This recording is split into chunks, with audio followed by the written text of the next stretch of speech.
مکمل کیا، سارا پروسیس مکمل کیا۔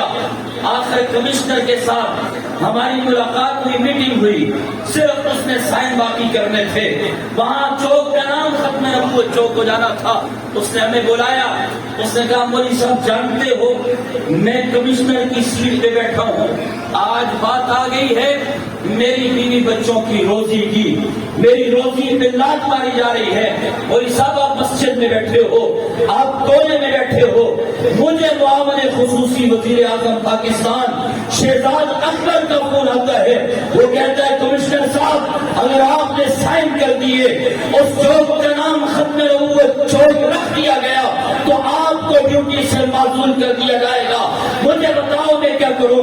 یا تو میری نوکری داؤ پہ لگتی ہے، مجھے اس نوکری کے بدلے کچھ دینا چاہتے ہو تو دو، میں سائن کرتا ہوں تاکہ میرے گھر کی روزی روٹی چلتی رہے، وگرنہ میں سائن نہیں کر سکتا، میرے پیچھے یہاں پہ تحقیقات لگا دی جائے گی۔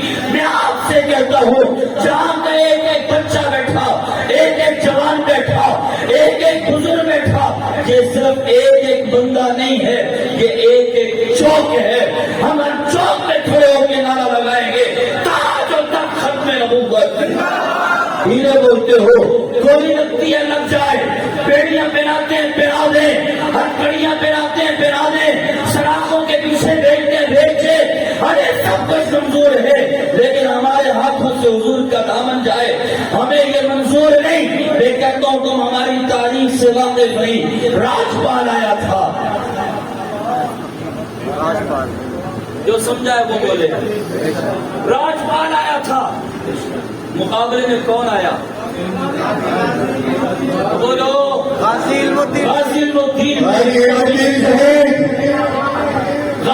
الدین شہید میری تاریخ ہے۔ میں نے کہا تم تاریخ سے واقف نہیں، تم کہتے ہو پاکستان برطانیہ کی سرزمین تھی، بے ایمانوں نے میرے نبی کے مجسمے بنائے، کارٹون بنا کے شائع کیے، مقابلے میں جو آیا میری تاریخ رکھتی ہے جسے غازی عامر چیمہ شہید کہتے ہیں۔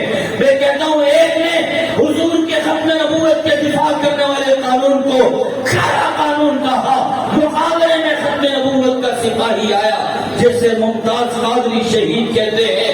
تو میری تاریخ سے واقف نہیں ہو، مجھے میرے بڑوں نے، مجھے میرے بزرگوں نے میری کھٹی میں یہ سبق دیا ہے، سب کچھ برداشت ہو سکتا ہے، حضور کی ختم نبوت پہ آنچ آئے یہ برداشت اونچی بولو، یہ برداشت نہیں ہو سکتا۔ میں اپنے الفاظ میں یوں کہا کرتا ہوں بتلا دو گستاخ نبی کو غیرت مسلم، بولتے ہو بتلا دو دشمن نبی کو غیرت مسلم، بتلا دو ان قادیانیوں کو غیرت مسلم، بتلا دو ان مرزائی نوازوں کو کہ ختم نبوت کے سپاہی ابھی زندہ ہے، زندہ ہے، اور جب تک زندہ رہیں گے انشاءاللہ حضور کی ختم نبوت کا قانون بھی رہے گا، لا بھی رہے گا۔ میں کیا امید رکھوں آپ سے؟ ہمارے بزرگوں نے ہمیں بلایا، ہم سارے کام قربان کر کے سب کچھ چھوڑ کے ختم نبوت کا نعرہ لگاتے ہوئے مینار پاکستان کے گراؤنڈ میں 7 ستمبر کو پہنچیں گے۔ دونوں ہاتھ بلند کر کے بتاؤ پہنچیں گے؟ ہم نے غیروں کو بتانا ہے، ہم نے غیروں کو بتانا ہے، یہ ہماری آپس کی تقسیم ہو سکتی ہے، ہمارا آپس کا اختلاف ہو سکتا ہے۔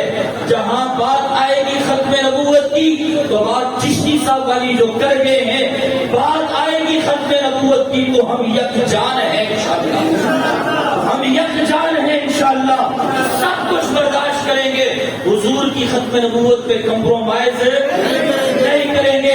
ان کو بھی کہتے ہیں ہمارے بڑوں نے بلایا ہے، ہم یہ طاقت شو کریں، وہاں پر زیادہ سے زیادہ لوگ جائیں۔ آپ جتنے بیٹھے ہیں آج یہاں بیٹھ کر یہ عہد کریں گے میں اکیلا نہیں، میں اپنے ساتھ 5 دوست لے کے جاؤں گا انشاءاللہ۔ آج اعلان ہو جائے کہ وزیر اعظم صاحب نے اعلان کیا کہ 1,00,000 روپیہ دیا جائے گا، اور جو شخص اپنے ساتھ 5 لاکھ اور لائے گا اور 500 کے بدلے میں 50,000 اور دیا جائے گا، میں کہوں گا جی 10 لے جاؤں، 5 نہیں۔ میں آپ کو کہتا ہوں آپ ختم نبوت کے سپاہی بن کے جائیں گے، 1 پیالہ حوض کوثر سے جام کوثر کا ملے گا، آپ 5 لوگ اور لے کے جائیں گے، انشاءاللہ میرا ایمان ہے، اور 500 کے بدلے میں آپ کو 5 پیالے حوض کوثر سے جام کوثر کے میرے سرکار خود پلائیں گے، آپ لے کے جائیں گے انشاءاللہ، ختم نبوت کا نعرہ لگائیں گے انشاءاللہ، لوگوں کا ختم نبوت کا پیغام پہنچائیں گے انشاءاللہ۔ اللہ تعالیٰ اسی پر مجھے اور آپ کو موت نصیب فرمائے۔ وآخر دعوانا ان الحمدللہ رب العالمین۔